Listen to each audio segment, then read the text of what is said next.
सच्चिदानंद सद्गुरु साईनाथ महाराज की जय। श्री सच्चिदानंद सद्गुरु भरद्वाज महाराज की जय। बुद्धं शरणं गच्छामि, धर्मं शरणं गच्छामि, संघं शरणं गच्छामि।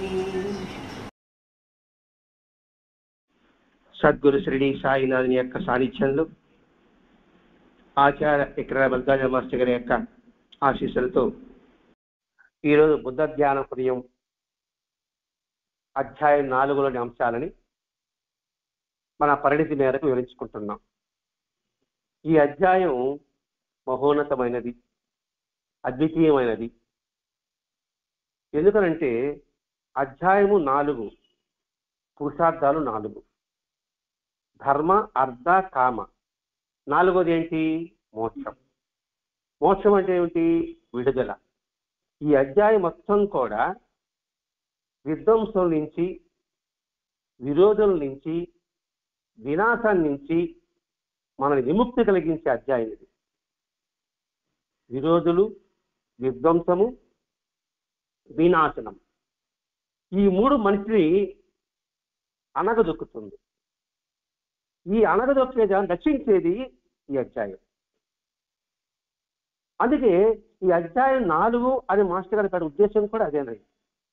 మోక్షానికి మార్గం ఏమిటి అని వివరించుకుందామా, లేక అమృతత్వానికి దారి ఏమిటి? అమృతత్వంతో కూడా ఒక అర్థం ఉంటుంది. అమృతత్వం అంటే ఏంటి? ఇప్పుడు చెప్పుకున్నట్టే ఆ విధ్వంసం నుంచి, వినాశాన్ని నుంచి, విరోధం నుంచి విముక్తి పొందడం అన్నమాట ఇక్కడ. కాబట్టి అమృతత్వానికి ద్వారాలు ఈ అధ్యాయమే, మోక్షానికి ద్వారాలు ఈ అధ్యాయమే. ఈరోజు అమృతత్వానికి ద్వారాలు ఏమిటి, వెళ్ళాలంటే మార్గాలు ఏమిటి? ద్వారాలు ఉంది, దానికి మార్గం ఏమిటి? ఒక దగ్గరికి పోవడం, అక్కడ ద్వారబంధం ఉంది. ద్వారబంధం అంటే మనకి ఎలా వెళ్ళాలి, ఏ భావంతో వెళ్ళాలి అనేది మనం ప్రశ్నించుకోవాలి ఇప్పుడు ఈరోజు.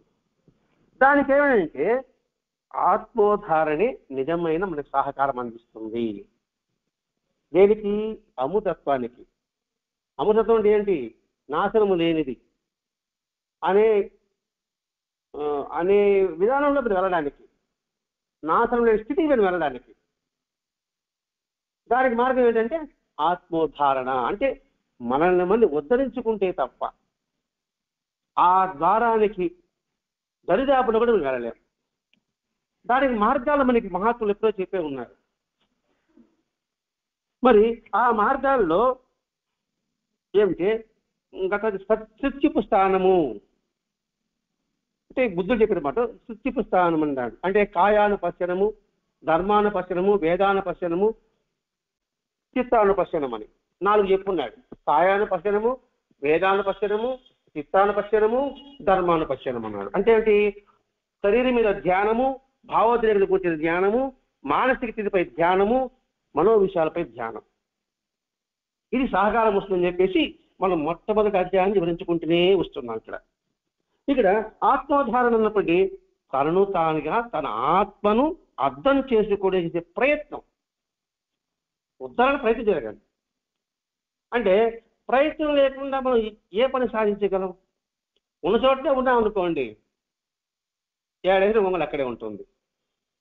అందుకే జీవితానికి ఒక లక్ష్యం ఏర్పరచుకోండి. ఇప్పుడు బాబా చెప్పాడు ఒక లక్ష్యం కావాలి, ఏదో ఒక లక్ష్యం ఏర్పరచుకోండి. బాబా ఏంటి? ప్రతి ఒక్క మహాత్ముడు చెప్పాడండి. సో వివేకానంద చెప్పలేదా? సో వివేకానంద చెప్తున్నాడు ఏమిటి లక్ష్యం, మీ లక్ష్యం ఏమిటి? అలాగే మట్టి ముద్రలాగా ఉండద్దు, లేవండి, మేలుకొనండి అని పదే హెచ్చరించాడు స్వామి వివేకానంద. అదే భరద్వాజ మాస్టర్ గారు మనకేం చెప్పారు? క్షణము ఆత్మ వికాసానికై కృషి చేయడమే మానవ జీవిత లక్ష్యం కావాలి. ఏదో కాసేపు వికాసం చెంది మన వికాసం లేకుండా కాదు, ప్రతి క్షణము హృదయం పట్ల బహుజాగ్రత్తగా వహించు అని మాస్టర్ గారు తెలియజేస్తున్నారు. మనం అవసరమైనప్పుడు ఇతరుల నుంచి మనం సహాయం పొందుతున్నాం, సహకారం, ఉపదేశం పొందుతున్నాం. సలహాలు తీసుకుంటున్నాం, సానుభూతి తీసుకుంటున్నాం. ఇవన్నీ మనకు ముఖ్యమే. నీ నుంచి నేను సహకారం తీసుకుంటున్నాను, నేను సలహా తీసుకుంటున్నాను, అలాగే ఔదార్యం, సానుభూతి అన్ని తీసుకుంటున్నాను. తీసుకున్నప్పుడు అయినప్పటికీ కూడా తాను సహాయపడినప్పుడే, తనకు తాను సహాయపడినప్పుడే వాటిని హృదయపూర్వకంగా అంగీకరించగలము. ఇప్పుడు నన్ను సలహా ఇస్తున్నారు అనుకోండి, ఏంది అని సలహా ఇచ్చేది అనే భావన ఉంటుంది. ఆ సలహా నాకు స్వీకరించుకుంటున్నప్పుడు మాత్రమే మీ సలహా నేను స్వీకరించగలను. ఆ సలహా ఉపదేశం వల్ల మంచి చెప్తున్నాను అనుకోండి, మరి ఈ మంచి వల్ల ఉపయోగం ఏమిటి అని దాన్ని గ్రహించినప్పుడే మీ సలహాను తీసుకోగలను. లేకపోతే నువ్వు చెప్పేది ఏంటండి, నేను వినేది అంటాను అన్నప్పుడు మీ సలహాను ఎలా తీసుకోగలుగుతాను? చెప్పడం తనకు తానుగా దానికి విలువ తెలుసుకో. ఒక వాక్యం చెప్పాలంటే అదండి. మీరు నాకు మాట చెప్తానంటే ఎందుకు చెప్తున్నారు, ఆ మాటల విలువ ఏమిటి తెలుసుకున్నప్పుడే స్వీకరించగలను. లేకపోతే చెప్తా ఉంటానులే, నేను వింటా ఉంటానులే అనే భావం. ఒకటి సహాయం చదువుకోండి, నాకు సహాయం చేశారులేండి, నాకు ఆ సహాయం సరిపోదు అని అంటాను మీరు. ఒకవేళ నేను సానుభూతి చూపించాలంటే ఏంటి మీరు సానుభూతి చూపించేదే, నాకు అది అవసరం లేదులే అని అంటాను. అందుకని ఆ సానుభూతి, ఆ సహకారము, ఆ ఔదార్యం యొక్క విలువ తెలిసినప్పుడు మాత్రమే నువ్వు దాన్ని స్వీకరించగలవు. అప్పుడే మనకు అది వినియోగపడుతుంది. మీ మంచి చెప్పాను అనుకోండి, మంచి యొక్క భావన తెలుసుకుంటే కదా నేను తీసుకోగలను, తీసుకుంటే కదా అది ఉపయోగపడుతుంది. ఒక పదార్థం ఉందండి, ఆ పదార్థం మీరు తెచ్చారు, మరి ఆ పదార్థం తింటే నాకు ఆరోగ్యకరం అని తెలుసుకుంటే కదా నేను దాన్ని తీసుకుంటాను. దాన్ని తీసుకున్న తర్వాత సరిపోతుందా? కాదు, మనం వినియోగించుకోవాలి. అంత అర్థం ఉందండి ఇక్కడ. అందుకే కృషి నువ్వే చేయాలి, మహనీయులు మార్గం చూపిస్తారు. మీరు సలహా ఇస్తారంతే, మీరు సహాయం చేస్తారంతే. మీరు సహాయం చేశారనుకోండి, దాన్ని సద్వినియోగం చేసుకోకపోతే ఏమవుతుంది? ఆ సహాయం బురదలో పోసిన పన్నీరు అవుతుంది, ఏ ఉపయోగం ఉంటుంది? కాబట్టి ఇక్కడ కృషి మనమే చేయాలి, మహనీయులు మార్గం మాత్రం చెప్తారు. భగవద్గీత సారాంశం అంతే. కృష్ణుడు మార్గం చెప్పాడు 18 అధ్యాయాల ద్వారా. మరి ఆ అధ్యాయం ద్వారా దాన్ని గ్రహించి కృషి చేయాల్సింది ఎవరు? ఎవరికి వారే. అందుకే ఉద్ధరే ఆత్మాత్మనం, ఉద్ధరేది ఆత్మాత్మనం. ఎవరికి వాడు ఉద్ధరించుకోవాలని కృష్ణుడు చెప్పాడే కానీ ఎవడో వచ్చి నేను ఉద్ధరిస్తాడనే సంగతి మాత్రం కళ్ళ అలా భావించవద్దు. ఇక్కడ బుద్ధుడే చెప్తున్నానండి ఈ మాట కూడా. కృషి నీవే చేయాలి, మహనీయులు మార్గం చెబుతారని చెప్తుంది ధర్మపదము. ఇక్కడ ధర్మపదం ముక్కు ఉందండి బుద్ధులోని. ధర్మపదం అంటే ధర్మము, పదం అంటే మార్గం. ఇప్పుడు ధర్మం అంటే ఏమిటి అని మనం అది కూడా ప్రశ్నించుకోవాలి కదండి. ధర్మం పదం వాడేశాము, మరి ధర్మానికి నిర్వచనం ఏమిటి అంటే ధర్మం అంటేనే ధరించినది, పదం అంటే మార్గము. అదేంటి? వర్షం వస్తూ ఉంది, తడవకుండా ఏం చేయాలి? గొడుగు పట్టుకోవాలి. ఆ గొడుగు పట్టుకోవడం ధరించడం. ఆ తర్వాత ఏంటి? మిట్ట పల్లాలను చూసుకుంటూ సరైన మార్గంలో వెళ్ళడం. అప్పుడే మనం సేఫ్గా గమ్యానికి చేరగలం. అంటే ఆ ధర్మపదంలో, ఆ మార్గంలో పయనించడమే, అడుగులు వేయడమే అన్నాడు. ఇప్పుడు ధర్మం అంటే ఏమిటి అది కూడా అనుకోలేదు కదండి. ధర్మం పదాలు వాడుతున్నాము చూడండి. అన్నిటికీ ఇంగ్లీష్లో పదాలు ఉన్నాయి, సంస్కృతంలో పదాలు ఉన్నాయి, హిందీలో పదాలు ఉన్నాయి, కానీ ధర్మానికి మాత్రం పదం లేదు. హిందీలో ధర్మంకి వేరే పదం చూపించండి. హిందీలో ధర్మం అనే రాస్తాడు, ఇంగ్లీష్లో వేరే పదం చూపించండి, ధర్మం అనే రాస్తారు.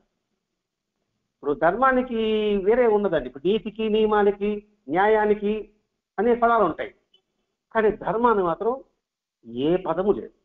ధర్మం ఏ భాషలో లేదు. ధర్మమే రాస్తారు అంతే. ఈ ధర్మం సంస్కృతి వచ్చింది అన్నమాట అంతే. ఏ భాష మాట్లాడడానికి అవసరం లేదు, ఇంకే భాషకైనా మార్చగలుగుతాం. అబద్ధం అన్నా లేకపోతే నిజం చెప్పినా దానికి ఇంగ్లీష్ పదాలు ఉంటాయి, అనేక భాషల్లో అనేక పదాలు ఉంటాయి. అటువంటి ధర్మం అంటే ధర్మం అనేది మాయనది, శాశ్వతమైనది, దాన్ని ఎవరు మనం మార్చలేము. ఏమిటి ఆ ధర్మము అంటే ఒక వ్యక్తి అంటే నైతిక బాధ్యత, నాకు ఒక నైతిక బాధ్యత ఉంది, ఆ నైతిక బాధ్యతలే ధర్మం. అంటే ఒక వ్యక్తి ఒక వృత్తిలో కావచ్చు, ఒక వ్యాపారంలో కావచ్చు, ఒక ఉద్యోగంలో కావచ్చు, సామాజిక స్థితులు మామూలుగా ఏ ఉద్యోగం వ్యవసాయం కావచ్చు, లేకపోతే ఇంట్లో ఉండే ఇంట్లో ఉండే పని చేసుకోవడం కావచ్చు, ఆ బాధ్యతకు అనుగుణంగా చేయవలసిన సరైన పనులు చేయడమే ధర్మం. అంటే నువ్వు ఎక్కడ ఉంటే దానికి ఆ పనికి తగ్గట్టుగా బాధ్యతతో కూడినగా చేయడమే ధర్మం. ఇక్కడ సరే, అందుకే సరైన పనులు అనే పదం వాడుతున్నాం ఇక్కడ. దాన్ని స్వధర్మం అన్నారండి, సింపుల్ చెప్పుకోవాలంటే. ఇప్పుడు నాకు సత్సంగం చెప్పమని చెప్పారు, ఆ సత్సంగం చెప్పడం అనేది ఆ భావాన్ని నేను ధరించాలి. ధరించి ఆ సత్సంగం ఎలా చెప్పాలి అని చెప్పారో ఆ మార్గంలో నేను చెప్పాలి. అంటే నన్ను ఉదాహరణ చేస్తే మీకు అర్థమవుతుంది. అది ధర్మపదం. మరి సత్సంగం చెప్పేటటువంటి నైతిక బాధ్యతలు కలిగి ఉండాలి. నైతిక బాధ్యతలు అంటే ఏది సరైందో అదే చెప్పాలి, ఏది ప్రమాణం ఉందో అదే చెప్పాలి. అలా కాకుండా మన సొంత విషయాలను జోడించి వారు చెప్పడం అధర్మం. అర్థమైంది అనుకుంటున్నాను. అందుకని మనకి ధర్మపదం ఏంటి? వేదం, ఉపనిషత్తులు, భగవద్గీత, సాయిలాంత గ్రంథం, లేదా బైబిల్, లేకపోతే ఖురాను, లేకపోతే రాఘవేంద్ర స్వామి యొక్క విధానం, ఇవన్నీ కూడా సరైన పనుల్లో మనల్ని ప్రోత్సహిస్తుంది. అదండి ఇక్కడ. అలా ఇచ్చినప్పుడు ఆ మార్గంలో ఈ మార్గాలను ఎవరు చెప్పారు? మహనీయులు చెప్పారు. మరి ఈ ధర్మానికి పార్ట్స్ ఏమిటి అంటే అవయవాలు ఏమిటి? ధర్మం అన్నారు, ధర్మాన్ని వివరించుకున్నాము. దీనికి పార్ట్స్ ఏమిటి అంటే 1 శాంతి, 2 దయ, 3 అహింస, 4 న్యాయం, 5 సత్యం, 6 అస్థేయం. అస్థేయం అంటే ఇతరులు ఆశించకుండా ఉండడం. 7 ఉపకారం, 8 సానుభూతి, 9 శౌచం. ఈ ధర్మానికి అంటే దేహానికి మనకు అవయాలు ఎలాగో కాళ్ళు, చేతులు, కన్ను, ముక్కు, నోరు, చెవి, చర్మము ఎట్లాగో ఉంటుందో ధర్మానికి అవయవాలు ఈ 8, 3, 4, 5, 6, 7, 9 వచ్చాయి. మళ్ళీ చెప్పుకుంటున్నాం. కళ్ళు, చేతులు, కాళ్ళు చెప్పుకున్నట్టుగానే ధర్మం అనేది ఒక దేహం అనుకుంటే దానికి శాంతి, దయ, అహింస, న్యాయము, సత్యము, అస్థేయము, ఉపకారము, సానుభూతి, శౌచము, ఇవి ధర్మానికి అవయవాలు. ఈ ధర్మానికి ప్రమాణం ఏమిటి? వేదం. అది చెప్పారండి. అదే కాకుండా బుద్ధుడి యొక్క రూపం చూడండి ఎలా ఉంటుందో, చిరునవ్వుతూనే ఉంటుంది. బుద్ధుడి యొక్క రూపం చూడండి చిరునవ్వుతూ ఉంటుంది అన్నమాట. ఆ చిరునవ్వు చెబుతుందట, నీవు ఈ స్థితిని నువ్వు పొందగలవు. నేను నవ్వుతున్నాను, ఈ స్థితిని నువ్వు పొందగలవు. నేను ఒక్కనే కదా పొందాల్సింది, నువ్వు కూడా పొందగలవు. ఆ రూపంలో చెప్తాను. ఆ రూపంలో అలా చెప్పి చూస్తే మనకు గమనిస్తే మనకు అర్థమవుతుందండి. ఇప్పుడు ప్రబోధామృతంలో బాబా చూపు, బాబా చిరునవ్వు అనే అధ్యాయం మాస్టర్ గారు ఎందుకు రాశారు?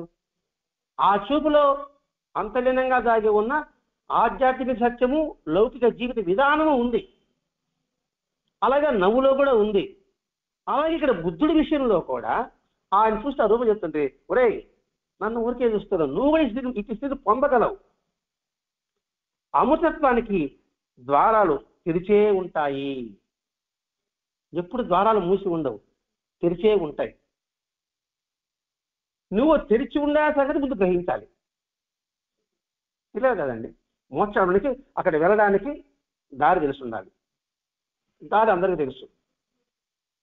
కానీ ఆ దారిని మాత్రం వెళ్ళడం లేదు. ఆ దారి ఇప్పుడు చెప్పుకున్నాం: శాంతి, దయ, అహింస, స్థేయము, సహకారము, ఉపకారము, శౌచము, ఇవన్నీ కూడా. కాబట్టి ఈ వీటిని పట్టుకొని నువ్వు అమృతత్వానికి ద్వారంలోకి నువ్వు ప్రవేశించగలవు. అది బుద్ధుడి యొక్క ఆ చిరునవ్వు మనకు చెప్తుంది.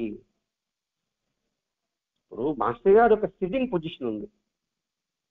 ఆ కూర్చునే పొజిషన్ ఏంటి? కూర్మ అవతారం. అలా గమనించాలనుకోండి మాస్టర్ గారిని. అంటే ఏమిటి? తాబేలాగా మనం ఉండాలి. ఆపద వచ్చింది, అది ఏం చేస్తుంది? తన కాళ్ళు రెండు లోపల తీసుకొస్తుంటుంది. మనసు చలించింది, నీ జ్ఞానేంద్రియాలు కర్మేంద్రియాలని లోపల తీసేసుకో. అప్పుడేమవుతుంది? మనసు నిరోధింపబడుతుంది, నిగ్రహింపబడుతుంది. ఆ తర్వాత ఎటువంటి అవాంతరం వచ్చినా కూడా సరే నేను అవేమి చేయలేవు. నాకు దుఃఖం వచ్చిందండి, కష్టం వచ్చిందండి, నష్టం వచ్చింది, సుఖము వచ్చింది, సంతోషం వచ్చింది. వచ్చినప్పుడు అవే మన శత్రువులు. సంతోషము సుఖము శత్రువులే, దుఃఖము నష్టము శత్రువులే. అది కలిగినప్పుడు ఎలా ఉండాలి? అలర్ట్ అవ్వు. అలర్ట్ అవి దాన్ని తరగనీయకుండా తీసుకో, లోపలికి చేసుకో. అప్పుడు ఈ లౌకికలో ఉన్నప్పుడే కూడా అవి నిన్నేమి చేయలేదు.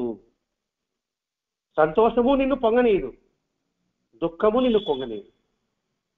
అది మాస్టర్ గారి పొజిషన్. మాస్టర్ గారి జీవితం కూడా అలాగే ఉందా లేదా? అని ఇక్కడ మాస్టర్ గారిని చూస్తే మనకు అనిపిస్తుందా లేదా? అట్లాగే ఒక్కొక్క దేవత యొక్క కూర్చునే విధానంలో కూడా అంతర్లీనంగా దాగి ఉన్న ఆధ్యాత్మిక రహస్యము దాగి ఉంది. అది అయ్యప్ప స్వామి కావచ్చు, శివుడి యొక్క కావచ్చు, విష్ణువు కావచ్చు, ప్రతి ఒక్కటి మనం లోతుగా పరిశీలిస్తే మనకు అర్థమవుతుందండి. అట్లా ఇక్కడ బుద్ధుడి యొక్క చూపు మనకి గుర్తు చేస్తుంది, ఆ భావాన్ని వ్యక్తం చేస్తుంది అన్నమాట. ఏది? ఆ చిరునవ్వు. ఏమని? నువ్వు సాధించగలవు, అమృత ద్వారా తెరిచే ఉన్నాయని. బుద్ధుడు జ్ఞానం పొందగానే ఈ బహిరంగ చెప్పాడండి ఈ విషయం. ఇంకొక విషయం చెప్పాడండి: దోషాన్ని పరిహరించుకున్న మహనీయులను నా వలె విజయం సాధిస్తారన్నాడండి. దోషాన్ని పరిహరించుకున్న అనే పదం వాడాడండి ఇక్కడ. దోషాన్ని పరిహరించుకున్న మహనీయులు నా వలని విజయం సాధిస్తారన్నాడండి. మన దోషాలు ఏమిటి? అది కూడా మనం చూసుకోవాలండి. దోషాలు అంటే ఏం దోషాలు? ఒకటి, మొట్టమొదటి దురహంకారము. అహంకారం కాదు, దురహంకారం. అహంకారం పెద్దది. అంటే మూర్ఖుడు అని చెప్పాలి వాళ్ళు. మొండోడు అహంకారం అయితే దురహంకారం మూర్ఖుడు. మొండోడైనా మాట్లాడేమో కానీ మూర్ఖుడు మాత్రం మారడు. నువ్వు ఎన్నైనా చెప్పు కాక ఆ పదం వచ్చేది. ఎందుకంటే ఫస్ట్ పాయింటే దురహంకారం పెట్టున్నాడు ఇక్కడ. 7 ఉన్నాయి దోషాలు మనకి. ఫస్ట్ది దురహంకారం, రెండవది లోభం, పిసినారితనం. అది డబ్బు విషయంలో కావచ్చు, పని విషయంలో కావచ్చు, లేకపోతే సమయం విషయంలో కూడా కావచ్చు. అది లోభత్వం. మూడవది కోరిక. కోరిక అంటే కోరకూడదాని కాదు, కోరిక అంటే అవసరానికి మించింది కోరడం కోరిక. ఈ దోషాలు. నాలుగవది వైషమ్యం. అంటే ఏమిటి? అసమానత, సమానత్వం లేకపోవడం. ఇది కూడా దోషమే కదండి. ఈ సమానత్వం లేకపోవడం దోషం. అక్కలపడి మా చేతుల్లో ఉంది, బాబా చేతుల్లో ఉంది. ఒరే, నా తరపున ఒకటి పంపిస్తున్నా ఇంటికి భోజనానికి, వాడిని ఇంటి బయట కూర్చోబెట్టి పెట్టబోతావేమో, ఇంట్లో తీసుకుని పెట్టని చెప్పి బాబా చెప్పాడా లేదా? అలాగే అక్కలపడి మా చరిత్రలో ఒకడు వచ్చాడు స్వామిని దర్శించడానికి. ఎక్కడ స్నానం చేయడానికి అవకాశం లేదు. ఒక హరిజనుడి ఇంట్లో స్నానం చేసి వచ్చాడు. వచ్చిన తర్వాత స్వామి ఒకడు, రే నువ్వు అక్కడ వచ్చి వాళ్ళ ఇంట్లో స్నానం చేసి వచ్చావు కాబట్టి నువ్వు బస్సు పట్టిపోయినావు అని లోపలికి రానియాడు. అప్పుడు వెంకటకాయ చెప్తాడు, ముందు వాడిని తరపుతాడు. అర్థమని అనుకుంటున్నాను. అది వైషమ్యం అంటే. సమానత్వం నువ్వు చూడలేకపోవడం. ఇంకోటి ఏంటంటే కోపం. ఐదోది, తన కోపమే తన శత్రువు. ఈ దోషము. ఇంకోటి ఏమిటి? సోమరితనం, బద్ధకం. అజ్ఞానం, ఇవన్నీ దాంట్లోకి వస్తుంది, సోమతంలోకి వస్తుంది. సోమతంలోనే అజ్ఞానం వస్తుంది, నిద్ర వస్తుంది, ఏ పని చేయాల్సిన పని చేయకుండా ఉండడం, చేస్తాంలే అనుకోవడం, ఇది కూడా దోషం అవునా కాదా? ఇంకోటి శత్రుత్వం. బాబా దగ్గర ఒకటి ప్రసాదిస్తాడు, వాళ్ళు నాకు వాళ్ళంటే ఇష్టం లేదు కాబట్టి అది తీసుకోడు. అప్పుడు బాబా ఏమన్నాడు, ఎవరికి ఎవరు శత్రువులు, అంతా ఒకటి, అన్యం లేదు అని పదపడాడు కదండి. ఈ ఏడు దోషాలు, ఈ 7 దోషాన్ని పరిహరించుకున్నవాడు మహనీయుడు అవుతాడు. అటువంటి మహనీయుడు నా వలని విజయం సాధిస్తాడు. అందరూ ముక్తి మార్గం అనుకుంటున్నారండి, కానీ ఈ దోషాలు సంగతి ఎవరు ఆలోచించడం లేదు. ఇప్పుడు నేను అనుకోండి, నేను బ్రహ్మాండంగా నేను నీతిపరుడు న్యాయపరుడు అనుకుంటున్నాను, కానీ వీటిల్లో ఒక్కటి ఉన్నా కూడా నేను మనిషే గాను, ఇంకా మహనీయుడి సంగతి దేవుడే. ఒక్కటి ఉన్నా కూడా మనిషే కాదు. నేను ఇక్కడ 7ని తొలగించుకోవాలని చెప్పాడండి. ఇక్కడ అయిన తర్వాత బుద్ధుడు ఒక మార్గాన్ని చెప్పాడు. ఆ మార్గాన్ని పయనించే సాధకుడు సంపాదించవలసిన సామగ్రిని కూడా సూచించాడు. ఏ మార్గాన్న? దోషాన్ని పరిహరించుకునే మార్గాన్ని పయనించే సాధకుడు ఏమేమి వస్తువు తీసుకెళ్ళాలి. ఇప్పుడు ఒక ఊరికి ఢిల్లీకి వెళ్ళాలనుకుంటున్నామండి. ఢిల్లీలో వెళ్ళాలంటే అక్కడ వాతావరణాన్ని బట్టి మన వస్తువులు ఏమేమి జాగ్రత్త పరచుకోమా. లేదా విదేశాలకు పోతున్నాం అనుకోండి, ముందుగా విచారిస్తాం ఆడేమిటి వాతావరణం ఎలా ఉంటుంది, తిండి తిప్పలు ఎలా ఉంటుంది అని తిండి తిప్పలతో సహా మనం ప్యాకింగ్ చేసుకొని మనం ప్రయాణం సాగిస్తున్నామా లేదా? అలాగే ఈ ధర్మ మార్గాన్ని పయనించేదానికి సాధకులు సంపాదించవలసిన సామగ్రి కూడా చెప్పాడు. ఆ సామగ్రి ఎక్కడో లేదండి, ఆ సామగ్రి మనలోనే ఉంది. ఏమిటి ఆ సామగ్రి అంటే, మొట్టమొదటిది ధృతి. ధృతి అంటే ఆత్మవిశ్వాసంతో సంతోషంగా ఉండు. అది ఎక్కడుంది? మనలోనే ఉంది. అదే చెప్తున్నాడండి, ఆ సామగ్రి అంతా నిజంగా తనలోనే ఉన్నది. మరి ఆత్మవిశ్వాసంతో సంతోషంగా ఉండడం మనలో ఉందా లేదా? 2, దమం. దమం అంటే మనసును అదుపులో పెట్టుకోవడం. అది ఎవరి చేతిలో ఉంది? మన చేతిలోనే ఉంది. 3వది క్షమ. క్షమ అంటే సహనం కలిగి ఉండడం, క్షమించడం కాదు, సహనం కలిగి ఉండడం. ఆ సహనం అనేది ఎవరి చేతిలో ఉంది? మన చేతిలోనే ఉంది. 4వది శౌచం. బాహ్య శౌచము, అంతర్ శౌచము. శుభ్రంగా స్నానం చేయాలని ఇంకోటి స్నానం చేస్తాడా? మనం స్నానం చేసుకుంటాం కదండి. అలాగే లోపల అంతర్ శౌచం ఇంకొకటి నాకాడ బాగు చేస్తాడు, చెప్తాడు కానీ. 4వది శౌచం. 5వది అస్థేయం. అస్థేయం అంటే ముందు చెప్పుకున్నాం, వేరొకరు శక్తిని ఆశించకుండా ఉండడం, అంటే అపరగ్రహం అంటారండి. అందుకే ఇది మహాసాపది ఎవరిచ్చినా తీసుకోడు, అదొక నియమం పెట్టుకుంటాడు. అప్పుడు కదా బాబా ఒరే నేను మీ ఇంటికి వస్తున్నాను అని బాధ్యత చెప్తాడు కదా. నన్ను స్వీకరించినప్పుడు ఆ దీక్షిత్ కనుకుంటా వాళ్ళకి డబ్బులు ఇవ్వాలని ఇస్తే అది బాబా ప్రసాదంగా తీసుకుంటారు వాళ్ళు. 6వది ధీ. ధీ అంటే బుద్ధి కలిగి ఉండు. చాలా చక్కగా చెప్తున్నాడు మాస్టర్ గారు ఇక్కడ. 7వది విద్య.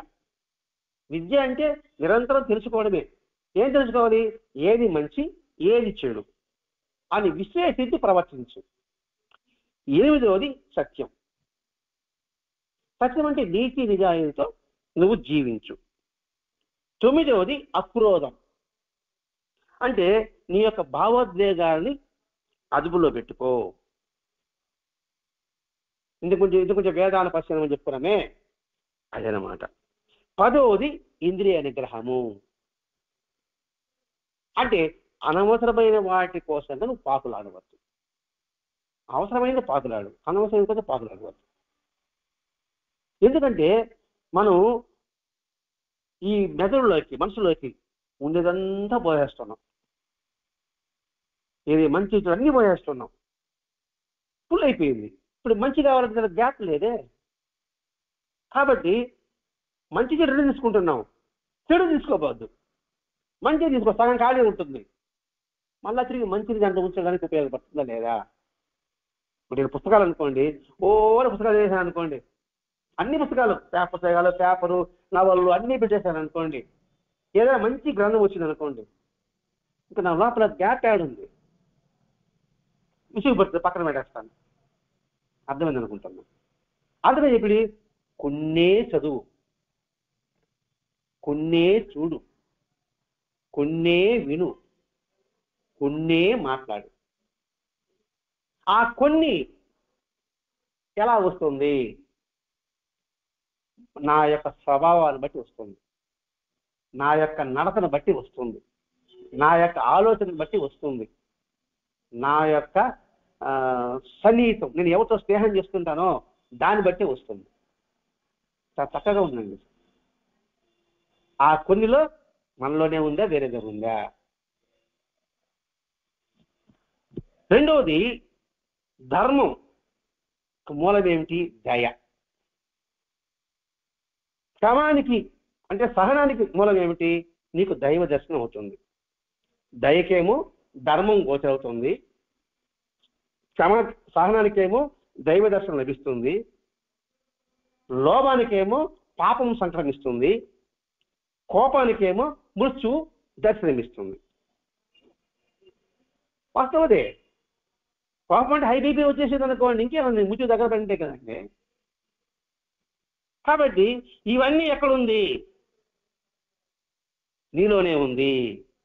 ఈ సామగ్రి అంతా నిజంగా తనలోనే ఉన్నదని, మానవుడు ఆత్మోద్ధరణకు సమర్థుడని బుద్ధుడు ఎన్నోసార్లు నొక్కి నొక్కి చెప్పున్నాడు. ఇప్పుడు బుద్ధుడు చెప్పినా బాబా చెప్పినా అన్ని ఒకటేనండి. కాబట్టి మాస్టర్ గారు ఎందుకు చేస్తారంటే బుద్ధుడు కూడా చెప్పున్నాడు రా నాయన.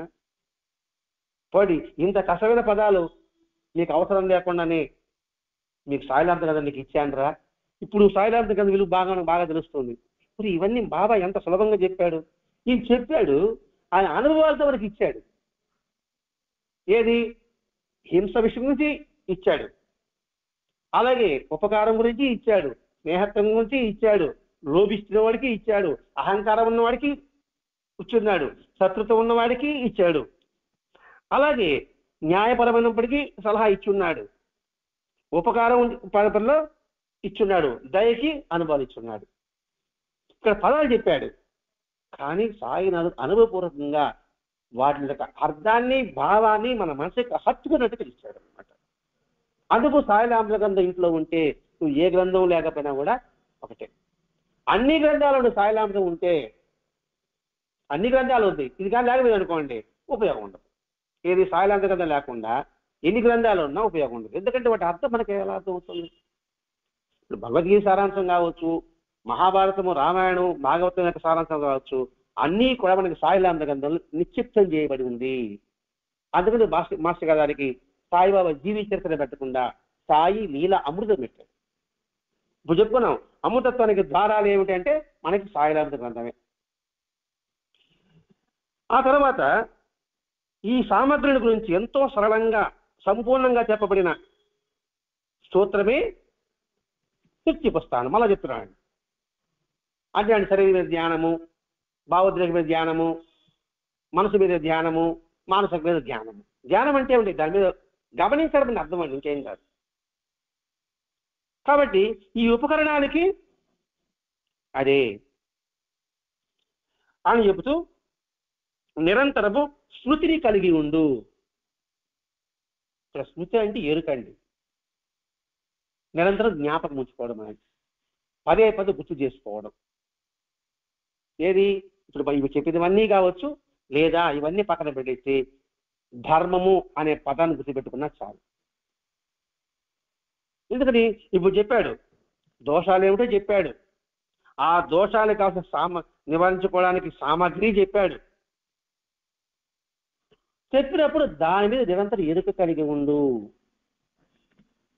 సామాగ్రి సంగతి పక్కన పెట్టినా దోషాల గురించి గుర్తుపెట్టుకుంటే చాలు. అది మనల్ని పరపరకు వస్తూ ఉంటుంది. మరి ఇది దోషము, ఇది దోషము, ఇది దోషము అనుకుంటాను అనుకోండి, నువ్వు తప్పు చేయగలవా? ఇప్పుడు దురహంకారం అని చెప్పాము, అస్థేయం అని చెప్పాము, వీటి ఆలోచించండి ఎలా ఉంటుందో. మరి వీడికి ఇంకా సులభమైన మార్గం ఒకటి చెప్పున్నాడండి. ఈ దోషాలు పరిహరించుకోవాలంటే సులభమైన మార్గం చెప్పున్నాడు. ఏమంటే పరిహారం. నీ మనసుని జ్ఞానం వైపు మళ్లించు. ఆ జ్ఞానమే భగవంతుడు.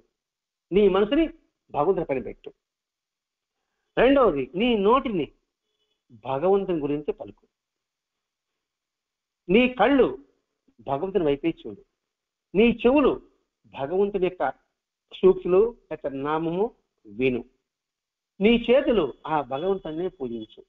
నీ పాదాలు ఆ భగవంతుని వైపు వెళ్ళు. ఇక్కడ భగవంతుడే జ్ఞానం అండి. మన జ్ఞానం అనిపించుకుంటూ రావాలి. ఇక్కడ నీ శిరస్సు ఆ జ్ఞానానికి తలవంచు.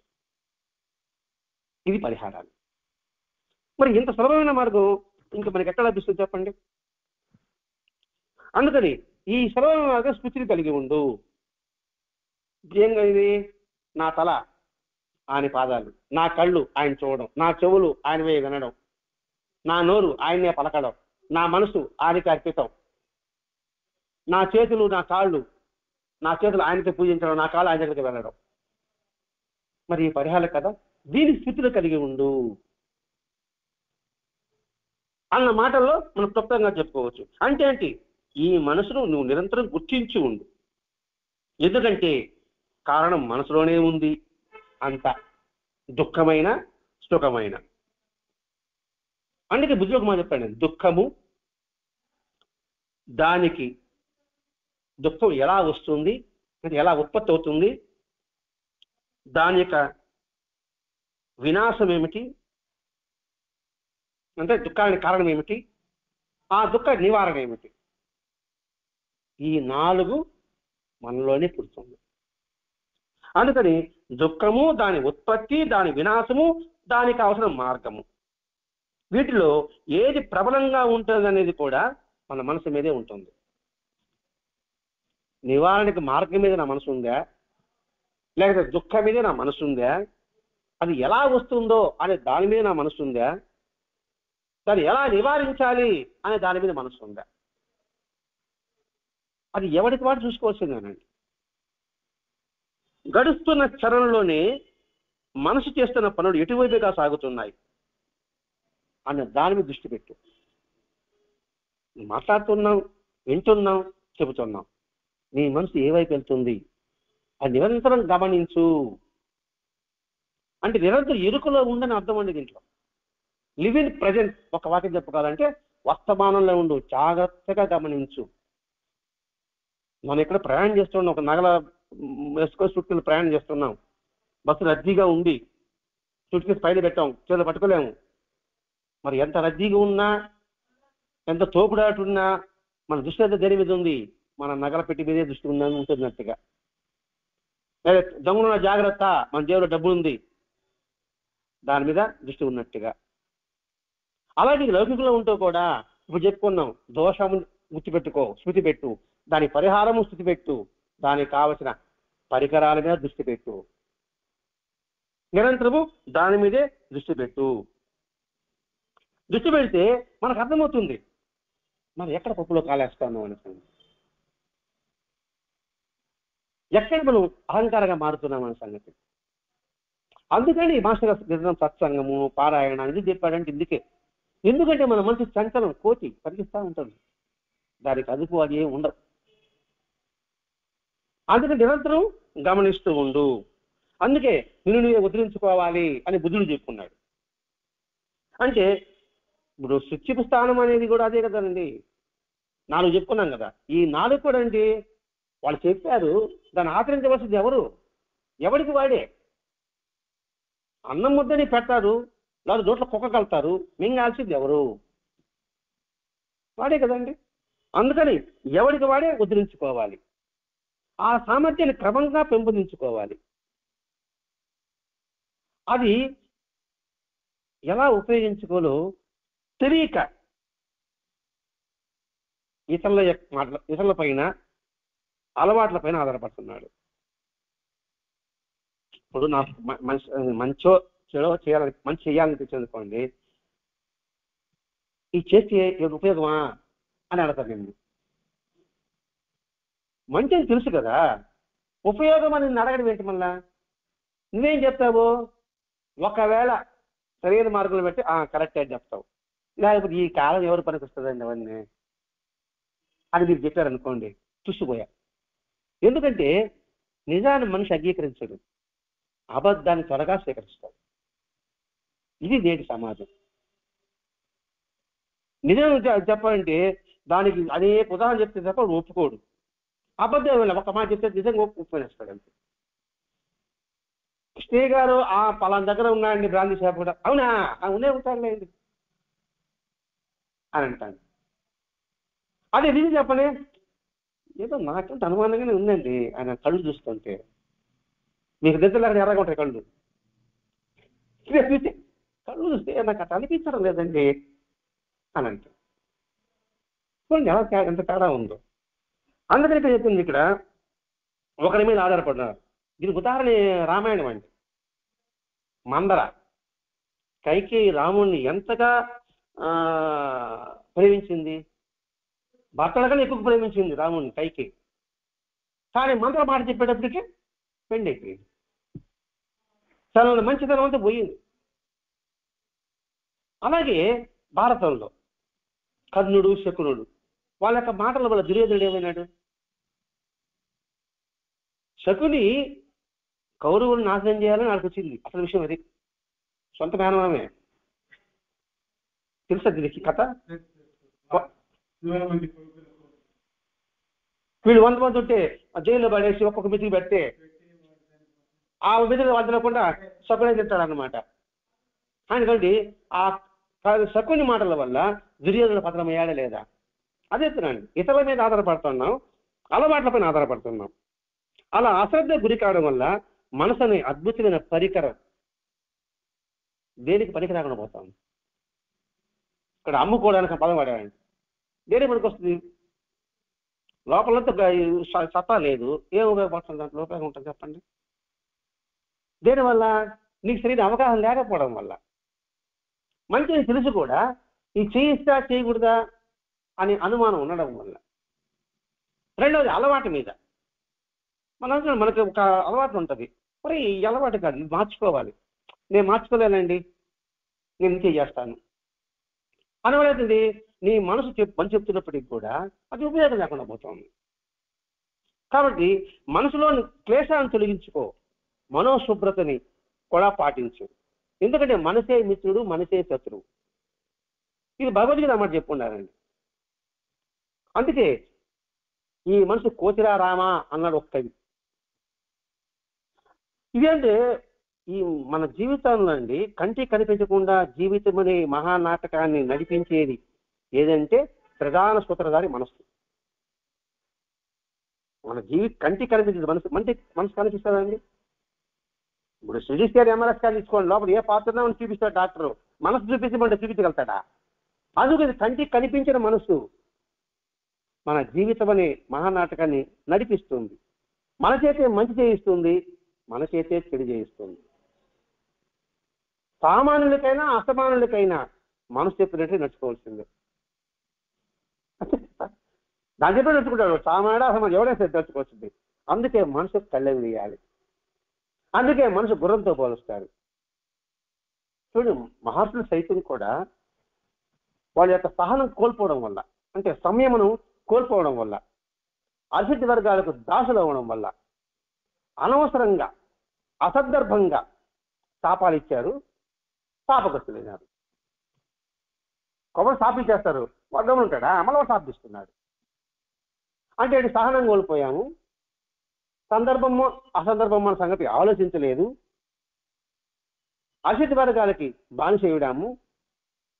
అందుకని మనసును శుభ్రం చేసుకో. అదే హృదయ సంస్కరణ పోయిన వారం వచ్చింది. అంతకుముందు మనసు సంస్కరణ వచ్చింది, అంతకుముందు ఆదివారం, అంతకుముందు బుధవారం. ఇప్పుడే వచ్చింది ఆత్మోధారణ. దేనికి? అమరత్వం అనే ద్వారాలలోకి ప్రవేశించడానికి అని ఈరోజు వచ్చింది. కాబట్టి తనకు తాను ఉద్ధరించుకునేదానికి సహాయపడేది ఏమిటి? చివరికి చెప్పుకుంటున్నాం. తనకు తానుగా ఇవన్నీ ఉపయోగించుకోవడానికి సహాయపడేది ఏది? మొట్టమొదటిది వినడం. ఎవరు చెప్పినా వినాలి అనే పద్యం కూడా ఉంది కదా.